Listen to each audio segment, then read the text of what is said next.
From the hidden secrets of our backyards to the realities of the third world, we take a raw and real look into the challenges and the pursuits of social justice. Welcome to The Point. The Point podcast is brought to you by The Point Foundation, offering healthcare, entrepreneurship, and education in rural Haiti. Visit lapointefoundation.org to find out how you can get involved. After working in the nonprofit sector for almost a decade, it can be difficult to find resources that are so relevant and inspiring. And so when I do, I'm especially excited to share them with you. I first came across Erik Hanberg when I was researching on Audible. I found his books, The Little Book of Likes, The Little Book of Gold, and The Little Book of Boards. I really fell in love with his ability to describe complex and sometimes uncomfortable situations like asking donors for money or maybe conflicts within the board. He was able to deliver information in a way that we could process and also helped us to just not feel alone or burnt out in this kind of nonprofit world. Erik has spent nearly 20 years working with nonprofits. In addition to this, he's also served as a director to multiple nonprofits, worked for nonprofits in marketing and fundraising, and served on boards and committees for more than a dozen organizations. So rather than doing some lengthy introduction, I would love to just jump into the conversation with Erik. We talk a lot today about really good, tangible, and applicable information about fundraising that no matter the size of your nonprofit, I know can be beneficial to you. So please join me in welcoming Erik to the show. Yeah, and thank you, Erik, for being here. As I mentioned, I have now read 3 of your books, and by read, I mean listen to them on Audible while I clean my house. So they've been especially encouraging and inspiring, and you touch on a lot of important topics. So super happy to have you here, and thank you for being here today from St. Paul, Minnesota. Thank you for having me. I'm excited to be here. So let's start with you and kind of like, how did you even get started in this space to begin with? Yeah, my first job out of college was at a nonprofit. I was a volunteer there. It was an economic development nonprofit. And I honestly did not intend to stay. I didn't know I would be spending the next 20 years of my life working in the nonprofit realm. I was applying at Amazon and actually withdrew because I was just like, this is not the work I want. And then I realized that I was in this job, I was doing marketing for this organization, and I just kept meeting all of these people. I was very externally focused. It's not like I was in the bowels of a bigger organization. And I loved that. I loved being in my hometown, Tacoma, Washington. And I was there for a couple of years, and the stars aligned. And I had this job opportunity running a nonprofit movie theater.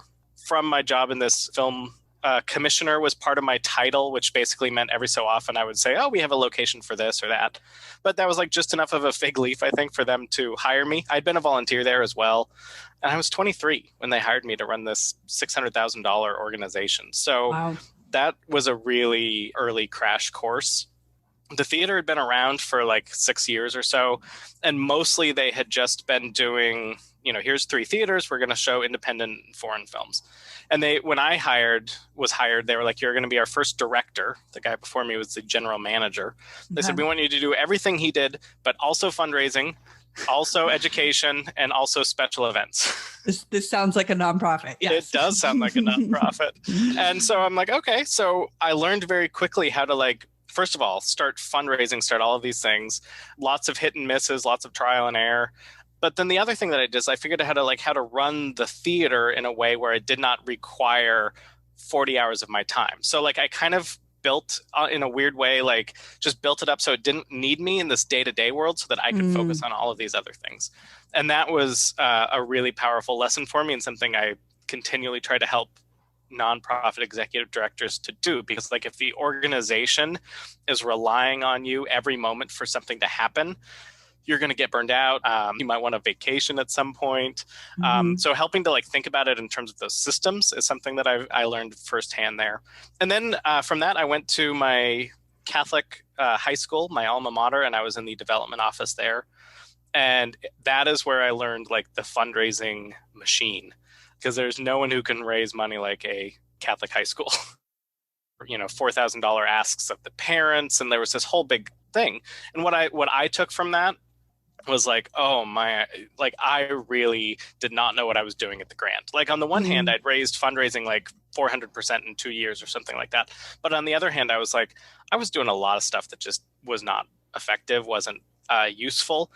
And so that's when I first started getting the idea of writing what became the Little Book of Gold, which is my fundraising book for small nonprofits, because I realized that like these small nonprofits, these small nonprofit leaders who follow their passion like I did into movies, in my case, they follow the mission. They don't have the fundraising background or something like that. And so I took what I learned in this like very large nonprofit with this highly professionalized fundraising, and I said, here's the stuff that actually will work for small nonprofits, because that is what I knew. And so I really focused in all of my books since then, because I've worked in large organizations like public radio at my Catholic high school, and then I've been director or interim executive director or whatever the title is at much smaller ones. And that's where I try to keep my focus on my writing, because that's who needs the help. The larger organizations don't need me, the small ones do.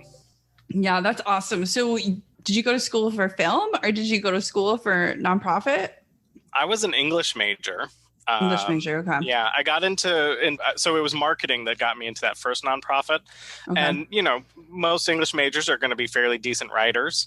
And that's what a lot of marketing is writing copy and things like that. So that's what got me into it. I have not had any educational experience in nonprofits. It's all been self-taught on the job. That's another thing nonprofits are really good at is learn on the job. Yes, that's something. Low salary, but we'll give you a lot of experience. That's exactly it. I advocate for that a lot with young people wanting to go into the field. They ask me like, how should I do? And I said, sometimes honestly, even work for free, volunteer.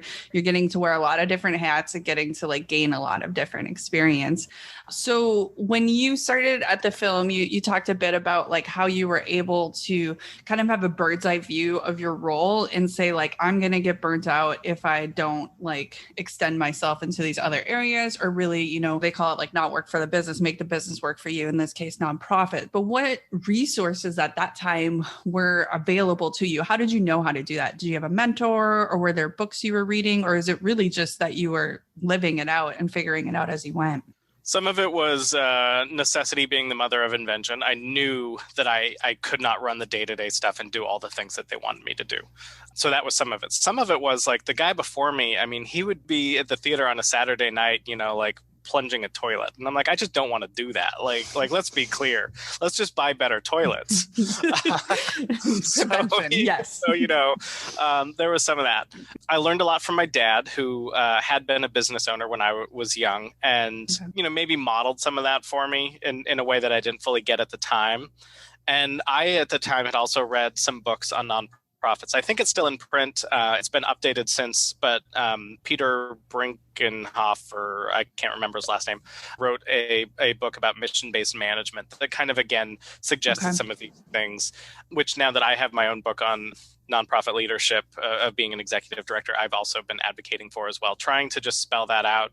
It's really about like systematizing as much of your job as you can. I'm a huge fan of like checklists and recurring reminders. It's so often that like there's a poster that needs to be put up in front of your building every month, and you put it up in March and then you forget in April, and now it's just like this pain point and this sore spot. But there's ways with like just like a little reminder where you can itemize those things, you can turn them into checklists, and it just makes it a lot easier if you separate. If you're not trying to like just remember it every single time you see the poster, but if you get a little email reminder to yourself or a task list item, do the poster. It just takes some of the pressure off of it. It makes it a lot easier. And so little things like that, where you can turn them, either delegate it, find someone, a volunteer or whatever it is, or, just make it, delegate to yourself in the future, future you, here's a little reminder. If you start doing small things like that, the fires will slowly start being put out. You won't have as many fires, let's put it that way, because I know there's so often that, an executive director is always reacting to some fire or another, metaphorically, hopefully. But just things like that, if you can use those systems, you can often build up that space. I did space for yourself to do the fundraising, to do the program work, whatever it is that you need. It can work. Yeah, that's awesome. One of the first books that I listened to by you was The Little Book of Gold. And so do you want to kind of give us an overview of maybe how that got started? What was your process in writing it? And then we can get into kind of some of the nitty gritty of information that's in it. Yeah, the focus of that book is on raising money primarily from, let's say, other people, not grants, foundations, things like that. It's the part of the job that is often the scariest to a new executive director.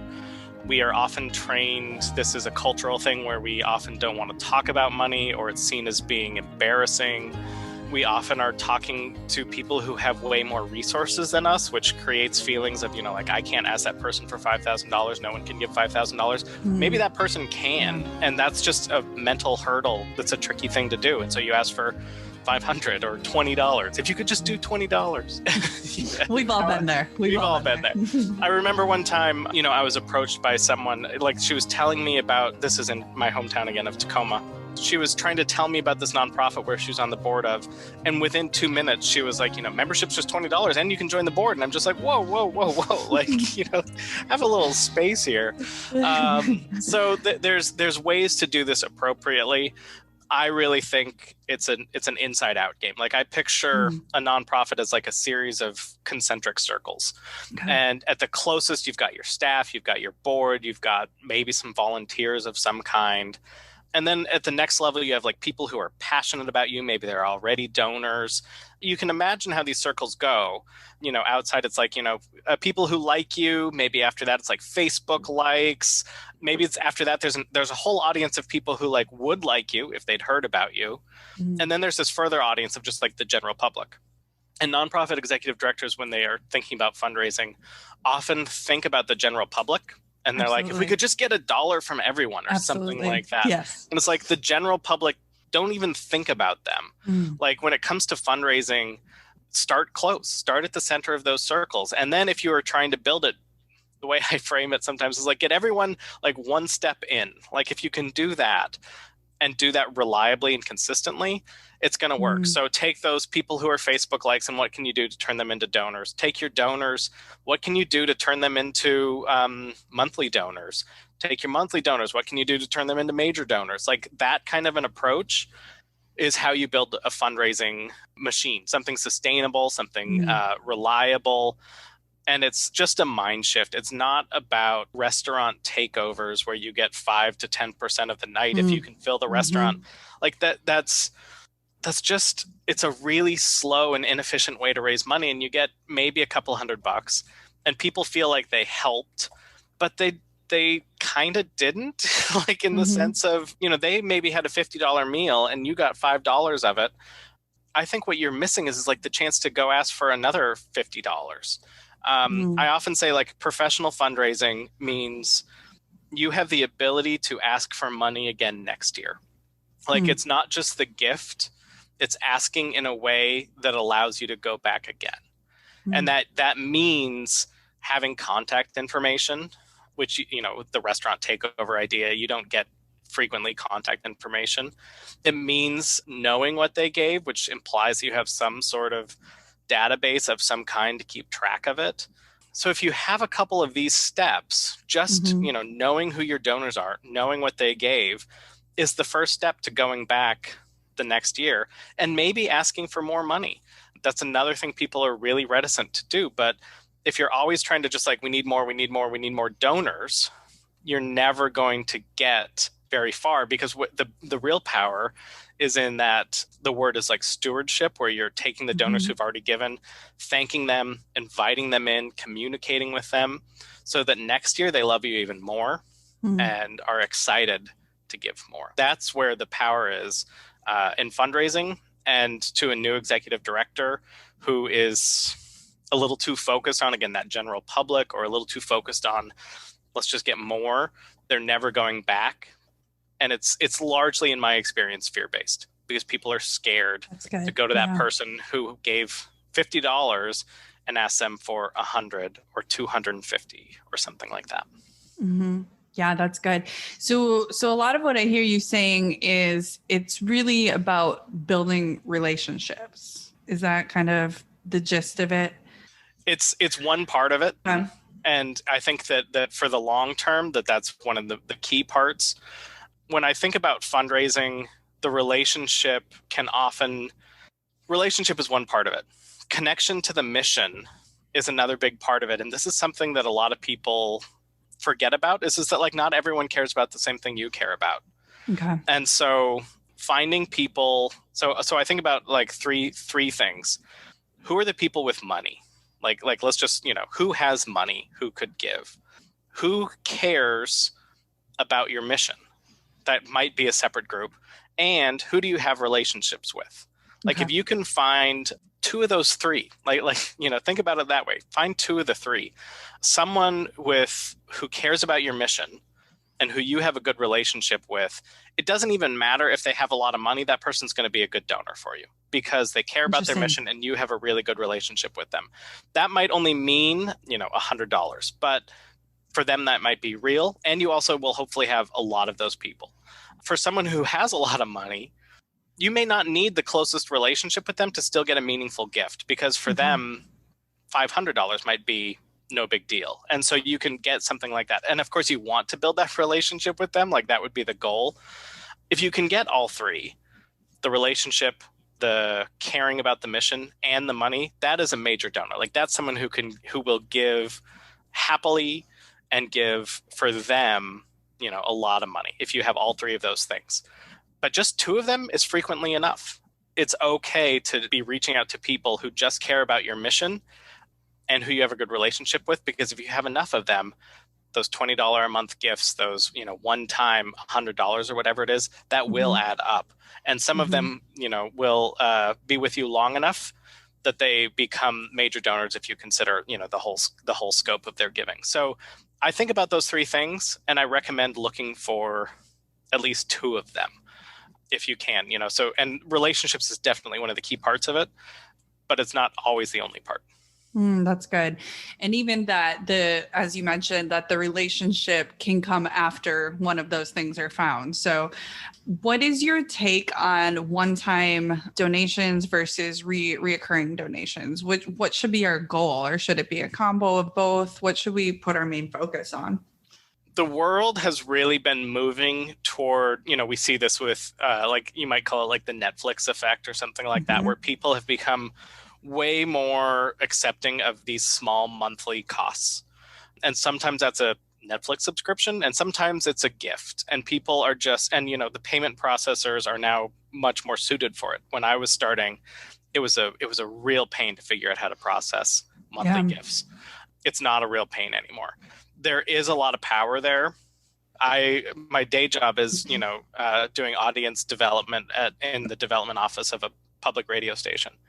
And we have 14,000 monthly donors.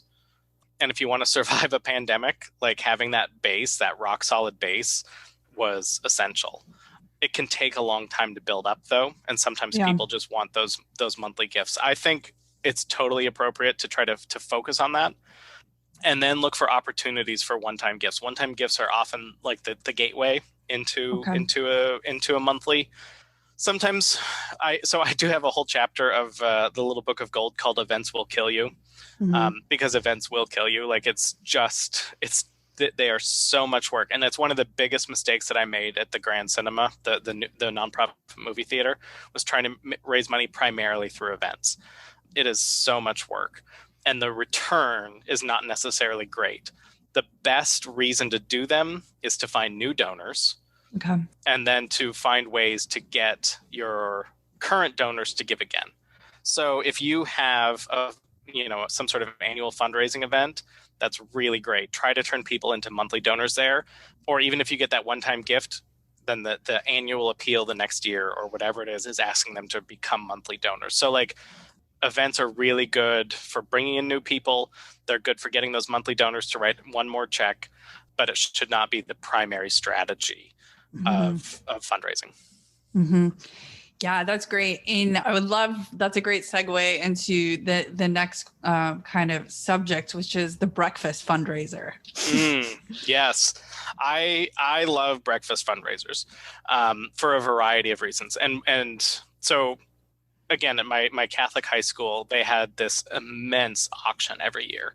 And many nonprofits, many large nonprofits have immense auctions. There's a university in my near Tacoma that will do $500,000 to $1 million in revenue that one night.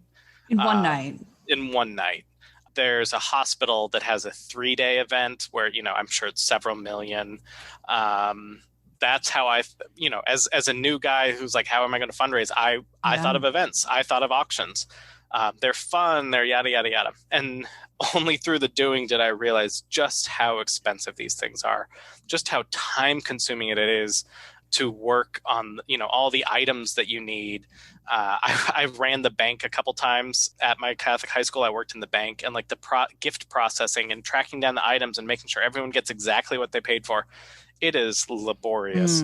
And what I didn't realize from the outside is like there's a full-time person all year who is planning this event. She has a team of volunteers. There's a whole auction committee that like leads a huge part of it. Like it doesn't work at the small nonprofit. You will just totally kill yourself.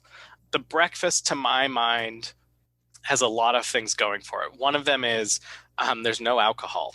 And the alcohol is either a really big expense at an auction, or people are paying for alcohol and not paying you. Like they're buying drinks and that's money that's not going into your pocket. So that's something to think about. Eggs are cheap. Sauce, a breakfast at an event space or something like that, it's really reasonable versus a dinner. So that's another benefit to it. So I like the breakfast fundraisers. You can get people in and out in an hour to 90 minutes. They can start their day with it. They can still go to work. There's a lot of benefits to it. The model that I would recommend for folks, and this works for, let's say if you have a geographic community where it's like, you are primarily raising money, your board's all in the same place, you're all in the same place. If you can do it, you ask every board member to like fill a table. You don't sell tickets. It's just like, hey, every board member is in charge of inviting 8 people to join their table or something like that. You, of course, are also emailing out, your email list or whatever the nonprofit has. You're adding people to all of those tables as well, so you're supporting it. The executive director does a lot of the tasks. The board uses their relationships to fill tables. Even if you have a board of 5, that's still 40, 50, 60 people, depending on how well people do. Everyone gets there. You have a speaker of some kind, who talks. Maybe you speak as the executive director. You just do a little bit of talking about how great the organization is, or the board president if you're not comfortable with it. Maybe you have someone who comes up who's a person that you serve, who talks about their story. I mean, your goal in this situation is like to really tug at heartstrings, like emotion over facts. Let's put it that way. You don't want the scientist getting up and bore everyone. Like you're really, no offense to scientists out there. If you're trying to do something about climate change, don't get the scientist, get the person whose village floods every year. Like emotion over facts. That's what I want to get to. Really tug at the heartstrings. And then there's a moment and there's an ask. And there's, your board member gives envelopes out to everyone. And everyone is filling it out at the same time. Please give a gift. And there's all of the work is done in advance, so that all these people have to do is just write down a credit card number or have a check. And a lot of those people will just give like whatever their base number is. For me, it's often $50. If I'm at an event like this, it's just like, here's $50. For some people, their base number, though, might be $200 or $250, doesn't know. Some people, though, the hope is we're moved, we're connected to this in a way, because really the people who are there just came because their friend asked them. The board members are inviting their friends and coworkers or whatever it is. They're there because their friend did.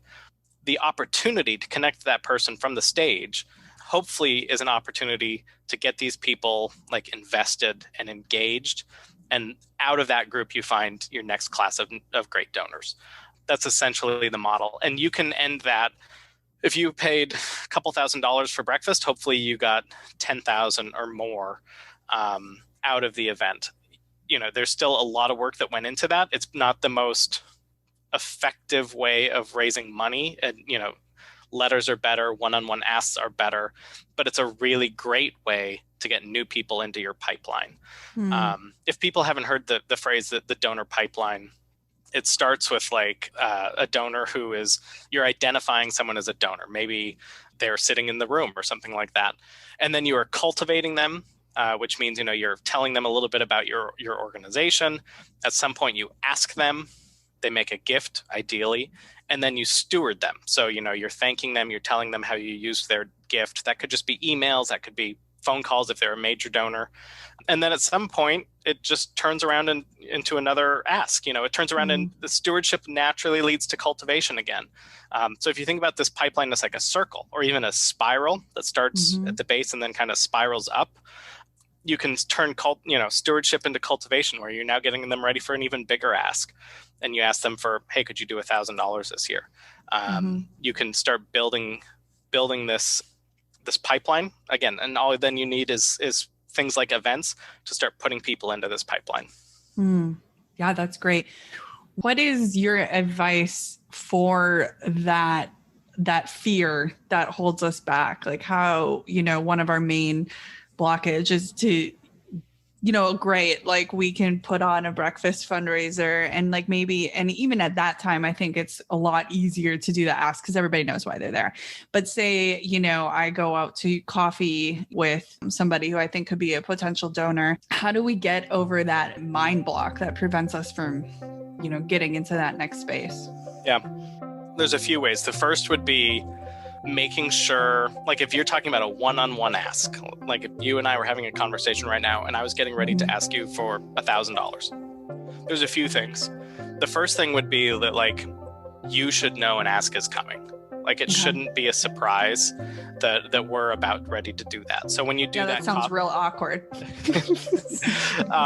So we're just having coffee. Yeah. Right. So, if you're interested in my nonprofit, maybe I've given you a personal tour. Maybe the next month we chatted on the phone about this cool new program that you thought I knew you would be excited about. Maybe the next month there was an event that I gave you a personal invitation to, just not even an ask, but just a personal invitation to something that was happening. So you and I have built up a relationship. And at some point, I'm going to say, I'd love to get coffee, or I'd love to come to your office, or whatever makes sense, and talk about ways to, more fully support the organization, or to talk about, engagement or something like that. So you should know as the potential donor what's coming. And if you start backing out of it, that should tell me something that I need to go a lot slower. But most likely, if we've built a good relationship, you should be pretty good with it. Yeah, let's do it. So that's the first thing. We're trying not to surprise someone. Okay. The next thing would be really, frankly, rehearsing. Like this is something that if you haven't had the practice yet, it is worth play acting with your spouse, with a board member, with whatever it is. Practice. The key thing that I often say is like when you are ready for your ask, memorize that. You can practice as much as you want, but that one particular line, memorize it and know exactly what you're going to say. It might be, we so appreciate your gift of $500 last year. Could you support us at $1,000 this year? And then just know that line, like really know it, internalize it. And then the hardest part, and this is the most awkward silence that you will ever experience in your life, is not saying anything. And you can make a game of it. I've heard, the phrase that like whoever talks next loses. It's like what you tell your kids to be quiet. Exactly. But if you say that ask, and sometimes you don't know what to ask, so you could say, we so appreciated your gift last year. Do you think you would be able to increase it this year? If you say anything, it is a means of letting the other person off the hook. And that's the thing that a lot of, and they know that. We all subconsciously know this. If you say, anything you can do would help. If you say, if that's, every possible thing that you say lets the other person off of the hook. And you don't want to let the other person off of the hook. And this is the part where people start feeling crass, which I totally understand. They start feeling slimy, maybe, or whatever the word is. I like to think about it this way. Like if you are letting this other person off of the hook, it's almost like you're making their decision for them. Like, let the other person be a grown-up and decide how they want to spend their money. That's good. And this is the other part, like, let no be okay. And it's got to be okay to you, like truly okay to you. Because, I mean, this is, on average, only 1/3 of the people who, if you're willing to do all of that time, maybe 1/3, maybe even a fifth of the people who you ask to increase their gift will do it. Like not everyone is able to do it. Some people are happy to do it, but you won't know that they're happy to do it until you ask. And so knowing that not everyone's going to say yes, let's say you asked for you got $500 from 5 people last year, and you're going to ask all of them for $1,000. If 2 of them do it and 2 of them say no, and maybe one of them splits the difference at $750 or something like that. Like, you have taken $2,500 from last year. Now we got to see how my math is. You get 2, you get 5. You're gonna do like better. You're gonna do better. You're gonna do like $4,000 or $5,000 instead of $2,500, and you're gonna feel really good about that, especially when the next year one of them increases it to 5 or something like that. Like, you have just built the other phrase that I think people should know about is like a donor pyramid. And there's like a base of the donation so imagine a pyramid, and at the base of it is a lot of people who give small amounts, $20, whatever it is. In the middle of the pyramid is like a few smaller number of people who give $100. And at the top is like 2 or 3 people who give like $500. Now, your pyramid will look different depending on the size of your organization. Maybe a small gift is 100 and the top people give 50,000 or whatever it is.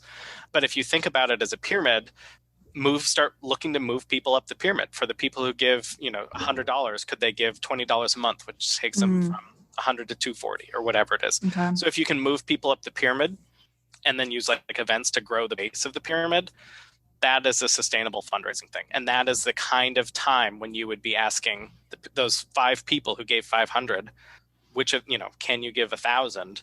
You are moving people up the pyramid. You're not asking everyone to give $1,000. You're asking the people who have already shown you that they have, to use those 3 things. Those are the people who have means, who you have built a relationship with, and who clearly care about the mission. Those are the people that you are trying to get from 500 to 1,000 or whatever it is. And that's the scary time, but you're only doing it like 5 times at a small nonprofit. And it's going to feel so good when they say yes. And if you can just let it run, water off your back when they say no, they're going to stick at 500 or whatever it is, that's still great too. Yeah. And it gets easier with time, right? That's the encouragement. The more you do it, the less insecure we can be. And yeah. There's always nerves. I mean, I always have nerves when it comes down to it, but like, I heard someone say about like public speaking, like, it's not about getting rid of the butterflies in your stomach. It's about getting them to fly in formation. Yes. And I really like that. Like I still get nervous before I give a speech, but like, I know that that's a sign that's okay. Like, I'm just used to it now. And so it's still kind of a scary thing, but I know that I can come out the other end. It's totally normal to have those feelings. No one fully gets rid of them. It's just a matter of getting through it and knowing that it's gonna be okay. Yeah, I love that. I think sometimes it's just helpful to know that we're not alone. A lot of people listening right now are part of, small nonprofits, and it can feel so like embarrassing, like, oh, I'm sure that some massive, like World Vision or somebody, I'm sure that they, they're bringing in millions of dollars. Like, it's, I'm sure that they don't get uncomfortable or awkward or ever get said no to, but it's good to know that, yeah, sometimes it happens and that's okay. So talk to us about your books and how people can either get in touch with you directly, if this has been a helpful conversation to them, kind of what your areas of expertise are, and then how they can also read those books. Yeah. So I have 4 books for small nonprofits, and I have one on how to be an executive director of a small nonprofit, the Little Book of Nonprofit Leadership. That actually just came out this year, 2021. But I also wrote it in a way to start, it could be the first book of the series. Awesome. There's a book on fundraising, the Little Book of Gold. There's a book on social media and marketing, the Little Book of Likes. And then there's a book for the board members, the Little Book of Boards. And that one is something that many times boards, a board of 5, a board of 10, whatever it is, they'll all buy the book together and read it so that they're all on the same page. And it can really create common ground for a board to talk together, to work with their executive director.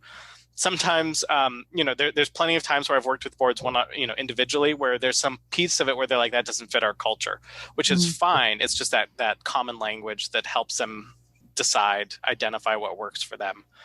I have actually created on my website, which is forsmallnonprofits.com, kind of a mega bundle nonprofit starter kit, if you will. Awesome. Where if you order more than 5 of those books, the little book of boards, you get a discount on those. Plus, I will send the 3 books for the nonprofit for free.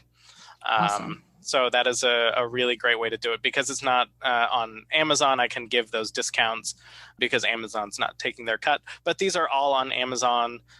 They are all on almost every other ebook store, paperback store that there are around. And at least 3 of the 4 are in audiobook. And the final one will be in audiobook within a month or 2.